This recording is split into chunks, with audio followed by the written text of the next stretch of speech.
Abra sua Bíblia, no Evangelho de João, capítulo 14. Eu tinha passado para a mídia a partir do verso, acho que 19, enfim, não sei, mas nós vamos ler a partir do verso 15. João 14, do 15 até o 27. Bom ver Arthur, né, já com a gente. Graças a Deus, Deus abençoa a vida dele, a vida da Jéssica, da família. É bom ver Arthur andar para lá, para cá, que legal, que bacana, né? Esse é o ambiente deles, né, irmãos? É o ambiente deles, é o habitat natural, e tem que ser, né? João capítulo 14, verso 15 até o verso 27, nós vamos ler a palavra de Deus. Se me amardes, obedecereis aos meus mandamentos, e eu rogarei ao Pai, e Ele vos dará outro Consolador, para que fique para sempre convosco. O Espírito da verdade, o qual o mundo não pode receber, porque não o vê nem o conhece. Mas vós o conheceis, pois Ele habita convosco e estará em vós. Não vos deixarei órfãos, voltarei para vós. Dentro em pouco o mundo não me verá mais, mas vós me vereis, porque eu vivo, vós também vivereis. Naquele dia sabereis que estou em meu Pai e que vós estáis em mim e eu em vós. Aquele que tem os meus mandamentos e a eles obedece, esse é o que me ama. Aquele que me ama será amado por meu Pai, e eu o amarei e me manifestarei a ele. E Judas, não Iscariotes, perguntou-lhe: mas como, Senhor, te manifestarás a nós e não ao mundo? Jesus lhe respondeu: se alguém me amar, obedecerá a minha palavra, e meu Pai o amará, e viremos a ele e faremos nele morada. Quem não me ama, não obedece às minhas palavras. A palavra que estais ouvindo não é minha, mas do Pai que me enviou. Essas coisas vos tenho falado enquanto ainda estou convosco, mas o Consolador, o Espírito Santo, a quem o Pai enviará em meu nome, ele vos ensinará todas as coisas e vos fará lembrar de tudo o que eu vos tenho dito. Deixo-vos a paz, a minha paz vos dou. Eu não a dou como o mundo a dá. Não se turbe o vosso coração, nem tenham medo. Vamos orar. Obrigado, Deus, por tudo que o Senhor tem feito, e principalmente por sua bondade, graça e misericórdia. Que o Senhor tenha piedade de nós e nos use nesta manhã, em nome de Jesus. Amém. Vamos conversar rapidamente, objetivamente, sobre o seguinte tema: o Cristo que habita em mim. O Cristo que habita em mim. Nós iniciamos o mês de agosto com, obviamente foi numa quarta-feira, mas o primeiro domingo, se eu não estou equivocado, o pastor Lusitano esteve pregando aqui. E na sua mensagem, ele fez menção de um texto bíblico que me chamou muito a atenção. O Cristo que habita em mim. E o texto é: que ele cresça e que eu diminua. Quando o pastor fez a citação desse texto, meu coração palpitou e eu fiquei muito sensibilizado e prestei atenção no que Deus estava falando. Como é importante nós avaliarmos a nossa vida cristã em relação ao que Cristo tem ensinado através da sua palavra. E eu fiquei avaliando esse tempo todo. O pastor Roberto até já fez menção aqui rapidamente da questão da necessidade de praticarmos aquilo que ouvimos, né? E eu fiquei prestando atenção em todas as mensagens, todos os louvores, esse tempo todo, e entendi que Deus continua falando aos nossos corações de uma forma muito contundente, muito dura, muito séria, porém muito amorosa, muito amorosa. E fiquei pensando: meu Deus, o que a gente vai fazer com tudo isso? A gente simplesmente vai se alegrar? A gente simplesmente vai dizer: Deus falou conosco, Deus falou ao meu coração. A última mensagem foi do pastor Tinoco, Eu não pude estar por conta de um compromisso de família, mas eu depois ouvi a mensagem do pastor Tinoco, assisti o culto, e eu vi que no final da mensagem do pastor Tinoco, alguns irmãos que vieram aqui à frente falaram: Deus falou conosco. Deus falou conosco através da sua palavra. E eu fiquei meditando o que a gente vai fazer com aquilo que Deus falou com a gente. A gente simplesmente vai se alegrar e continuar a viver do jeito que a gente sempre viveu? Ou a gente realmente vai entender que o que Deus fala é para ser praticado? É para ser praticado. E fiquei pensando, por que muitas das vezes nós não conseguimos praticar aquilo que Deus fala conosco? Meditei bastante nesse tempo em que pude estar em casa descansando um pouquinho sobre a história de Israel, sobre o início da história da igreja, sobre a igreja de Cristo Jesus, sobre todas as situações, os alunos que eu tenho, as conversas que eu tenho com eles, os atendimentos que eu tenho, e fiquei pensando, o que está faltando? Se a gente sabe o que tem que ser feito, se a gente entende que Deus fala com a gente, o que está faltando para que a gente de fato pratique aquilo que Ele tem nos orientado a praticar? E pensei bastante, e um dia Deus me falou, eu estava em casa sozinho, Ana tinha ido trabalhar, e Deus me falou, eu estava meditando, assistindo inclusive uma aula, e Deus me falou: examina, avalia o Cristo que está em você. Avalia, pensa no Cristo que está em você e naquilo que você está fazendo.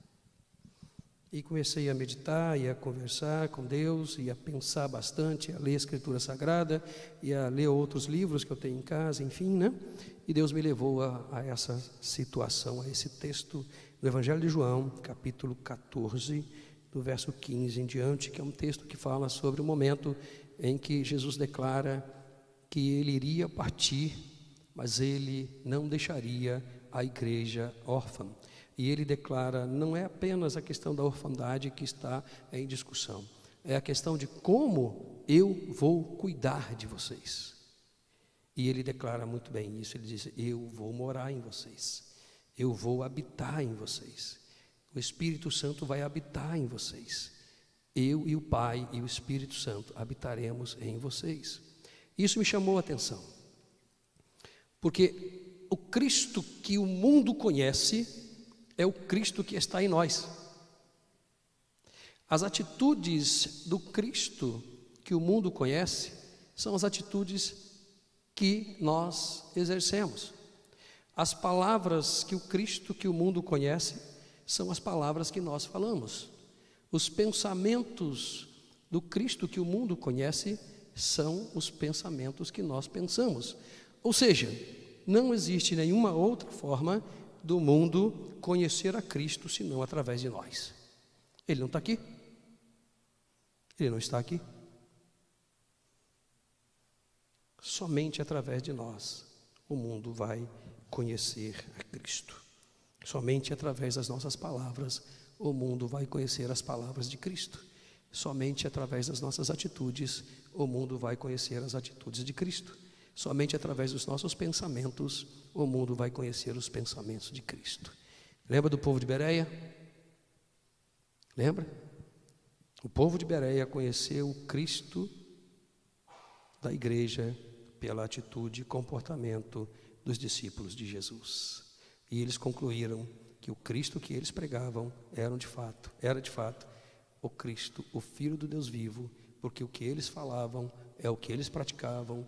E obviamente a conclusão lógica é: se vocês são assim, o Cristo de vocês também é. Então nós queremos esse Cristo. E aí, meus irmãos, nós entendemos também que não é de qualquer maneira que nós simplesmente temos o Cristo em nossa vida. Ele estabeleceu condições. Ele mesmo estabeleceu condições. Não fomos nós, não somos nós quem definimos como Ele vai habitar em nós, de que forma Ele vai habitar em nós. Pelo contrário, Ele disse: olha, existe uma condição para que eu habite em vocês. para que de fato essa habitação seja real, concreta, contundente, absoluta e reveladora da minha pessoa. E ele começa a estabelecer a condição a partir da seguinte situação. Nós só podemos identificar o Cristo que habita em nós quando nós entendermos que precisamos obedecer aos mandamentos de Jesus. Essa é a condição. Você tem no verso 15 a seguinte informação: se me amardes, obedecereis aos meus mandamentos.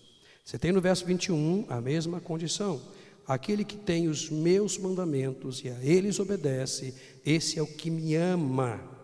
Aquele que me ama será amado por meu Pai, e eu o amarei e me manifestarei a ele. E no verso 24 você tem a seguinte situação: quem não me ama não obedece às minhas palavras. Quem não me ama não obedece às minhas palavras. Ele estabeleceu a obediência como condição para identificar a moradia dele em nossas vidas. Nós só podemos conhecer o habitat, a casa de Deus em nossas vidas, quando nós percebermos a obediência à palavra dele. Mas não fica só nisso. Não fica só nisso. Lá no verso 23, ele está dizendo o seguinte: se alguém me amar, obedecerá às minhas palavras, e meu Pai o amará, e viremos a ele e faremos nele morada. Ele está dizendo, olha, além da condição de identificar a minha habitação em vocês, existe uma condição para que eu habite em vocês, para que eu more em vocês, e a condição é obedecer às minhas palavras. Resumidamente, um cristão, vou colocar entre aspas, né? Que não obedece a Jesus, que não obedece à palavra de Jesus, segundo as condições de Cristo, não tem Cristo habitando nele. Porque uma das coisas fundamentais da pessoa de Cristo era a obediência. O autor de Hebreus faz uma menção muito bonita a respeito de Jesus. Ele diz o seguinte: as orações de Jesus foram ouvidas porque ele era obediente a Deus. Ele era obediente a Deus. Eu acho que falta na gente um contato mais íntimo com as palavras de Jesus. Por quê? Porque eu tenho visto que a gente tem substituído a obediência à palavra de Jesus, aos mandamentos de Jesus, por preceitos e entendimentos particulares daquilo que de fato compreendemos ser a vontade de Deus. E aí a gente caminha pela radicalidade, a gente caminha pelo relativismo. Eu ontem pedi oração por esse momento que, na verdade, a nossa cidade, né, está vivendo, a cidade do Rio de Janeiro está vivendo, né, que é a questão do Rock in Rio. É um tempo muito delicado, irmãos, porque muitos filhos de crentes e muitos crentes estão, infelizmente, investindo nessa situação, achando que não tem absolutamente nada demais. Nada demais. Vamos ver o resultado desse Rock in Rio. Vamos ver o resultado. Nós estamos nas portas de uma eleição, irmãos, muito significativa. E eu tenho visto muitos crentes com embates políticos desnecessários e com palavras que, na verdade, não edificam absolutamente nada nem ninguém, comprando partidarismo sob a suspeita da intelectualidade rasa, né? Achando que, de fato, as coisas vão mudar. Mas deixa eu te falar uma coisa: a Bíblia diz que se o Senhor não cuidar da cidade, em vão trabalham aqueles que cuidam. Se o Senhor, a igreja precisa orar e não tomar partido. A igreja precisa orar para que Deus cumpra a vontade dele.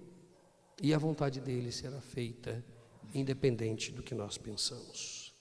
O desobediente, irmãos, o desobediente, notoriamente, não tem Cristo habitando nele, porque a condição para a habitação do Cristo Jesus é a obediência. Obediência. Mas, quando Cristo habita em nós, algumas evidências são notórias.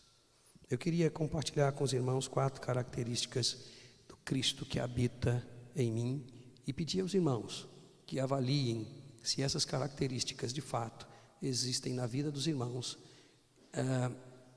para que a gente conclua que Ele realmente habita em nós.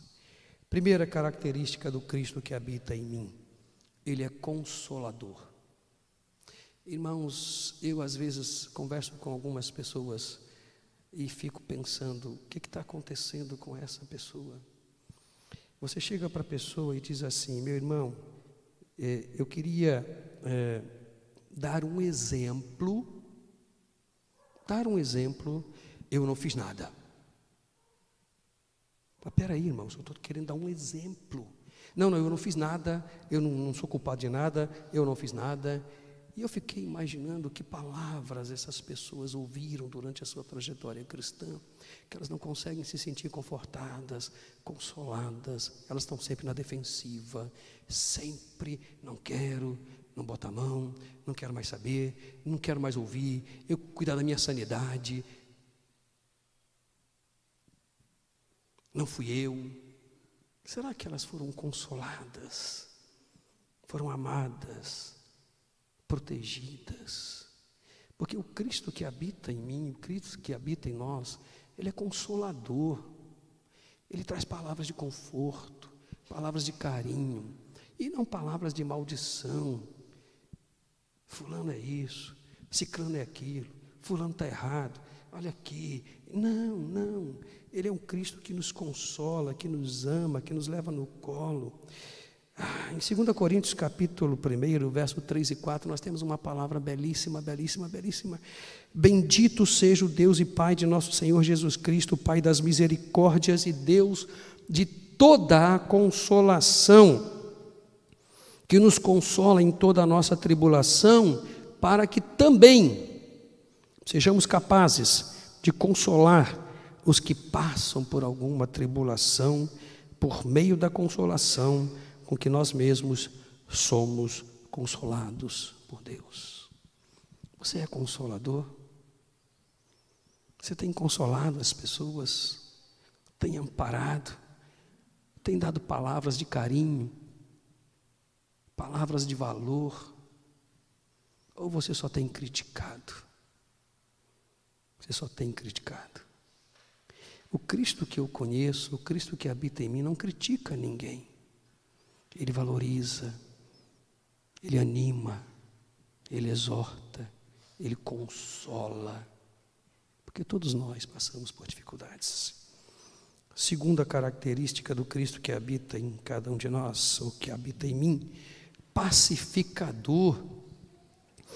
Mateus capítulo 5, verso 9, traz uma informação muito interessante.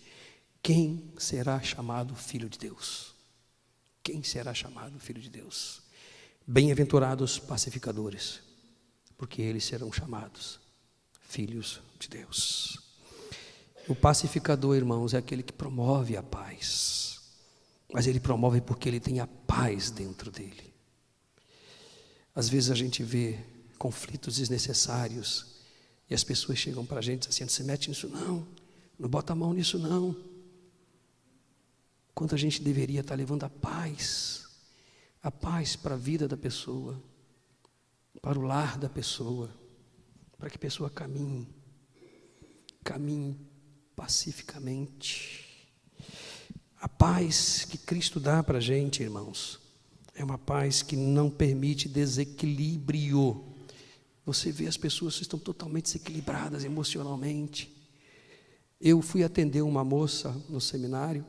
A moça sentou na minha frente, a aluna do seminário, começou a chorar.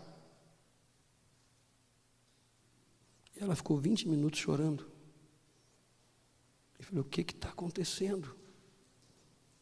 E ela, eu não tenho paz. Irmãos, de 100% dos atendimentos que eu faço na igreja e no seminário, ou em outros lugares, 95% são evangélicos, são cristãos, que estão emocionalmente desequilibrados, que não têm ânimo, que estão desanimados, que estão cansados, que não conseguem caminhar, que não têm força, que desistem fácil, porque estão sem paz. Mas o Cristo que habita na gente é um Cristo que traz paz para o nosso coração, para que a gente pacifique o ambiente onde a gente está. Terceira característica, o Cristo que habita em mim é humilde. Isso tem mais de 30 anos. Eu não vou dizer que vou fazer 60 anos de 18 de dezembro, tá bom? Não vou dizer. Isso tem mais de 30 anos. Eu me interessei pelas artes marciais. Comecei com o judô, com um amigo da PIB de São Gonçalo. Mas depois vi que aquilo não dava muito para mim, que tinha que fazer muita força. E fui para o taekwondo. E o mestre de taekwondo, ele foi aluno, os novos não sabem, não? Do mestre Kim. Mestre Kim, na época, era quinto dan em taekwondo, no Brasil. E o Gilberto, eu posso falar o nome dele, que vocês não conhecem, foi aluno dele e era meu mestre em taekwondo. E um dia, eu cheguei na academia, que além do taekwondo tinha a musculação, e eu pedi ao Gilberto para mexer no aparelho, porque estava me prejudicando o joelho. E ele partiu para dentro de mim, com grosseria, e disse, você que está mexendo no aparelho, né? Eu chego aqui, os aparelhos estão todos fora de ordem. Começou a gritar, botou o dedo na minha cara, e se alterou comigo, e eu quieto. O rapaz chegou e falou, não, Gilberto, não é ele não, sou eu que estou mexendo, não é ele não. Ele falou, não me interessa, não me interessa. Eu quieto estava, quieto fiquei. Ele acabou de dar a bronca dele, peguei minha roupa e fui embora. Ele virou e falou assim, você não é humilde. Eu parei, olhei para trás, voltei, continuei andando e fui para casa pensando, o que você devia estar pensando que é humildade? Eu levar uma bronca e ficar quieto e dizer desculpe. O que ele está pensando que é humildade? Isso é humildade? Eu teria todo o direito de sair dali e processá-lo. Mas fiquei quieto e tal. E eu aprendi uma coisa, irmãos. Humildade, muitas das vezes, não é falar manso, não é falar doce. O significado da humildade é muito mais profunda. Se você não sabe, a nossa palavra humildade vem da palavra latina humus. Humus. Os irmãos que trabalham com planta sabem o que é isso, né? O humus é aquele adubo fecal que você coloca na terra. E ele tem nutrientes. Ele tem nutrientes para a terra. E sabe o que acontece quando a terra chupa o nutriente? Ele apodrece, ele morre. Olha que coisa interessante. A humildade, irmão, é morrer para que o outro viva. É gerar saúde no outro. É gerar valor no outro. É adubar a vida do outro, para que o outro tenha vida, nem que para isso eu tenha que morrer. Isso é humildade. Muitas das vezes a pessoa fala manso, palavra doce, mas ela é incapaz de gerar vida no seu semelhante. O Cristo que habita em mim morreu para que eu tenha vida. Ele morreu para que eu tenha vida. Por fim, o Cristo que habita em mim é paciente, extremamente paciente. Efésios capítulo 4, verso 1 e 2 diz assim: portanto, eu, prisioneiro no Senhor, peço-vos que andeis de modo digno para com o chamado que recebestes, com toda humildade e mansidão, com paciência, suportando-vos uns aos outros em amor. E Romanos capítulo 12, verso 12 diz assim: alegrai-vos na esperança, sede pacientes na tribulação, perseverai em oração. Talvez de todos os atributos que a gente citou aqui, a paciência seja o mais difícil. Seja o mais difícil. Quantas pessoas com pavio curto dentro da igreja. Quantas pessoas achando que tem autoridade espiritual para ser indelicada e impaciente com os outros. Quantas pessoas que só sabem falar grosseiramente com o outro, asperamente com o outro. Exemplo do Gilberto, né? Gritando. Não consegue controlar o seu temperamento. Principalmente na hora da pressão, na hora da tensão. Não consegue ser doce. Não consegue ser manso. Não consegue ser paciente. Passa mal, chora, briga, grita. Esse é o Cristo que habita em você. Porque o Cristo que habita em mim foi muito paciente em todos os momentos da vida dele, até mesmo quando estava na cruz. Não poderia ser diferente. O Cristo que habita em mim é paciente. É humilde, é pacificador e é consolador. Se alguém me ama, grupo de louvor por gentileza, se alguém me ama, guardará os meus mandamentos, eu e o Pai viremos e faremos nele morada. E se ele mora em nós, não pode ser diferente. Não pode ser diferente. Lembre-se disso. O Cristo que habita em mim será conhecido pelas minhas atitudes e minhas palavras. Assim como eu me comporto, é que o Cristo que habita em mim será reconhecido.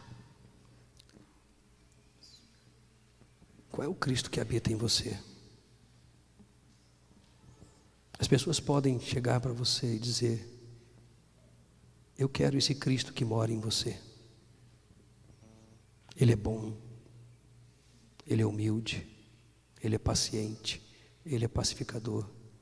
Eu quero ele. Ou eu não quero ser como você. Não quero ser como você. Eu não quero ser como você. Pense sobre isso, irmãos. Qual o Cristo que habita em você?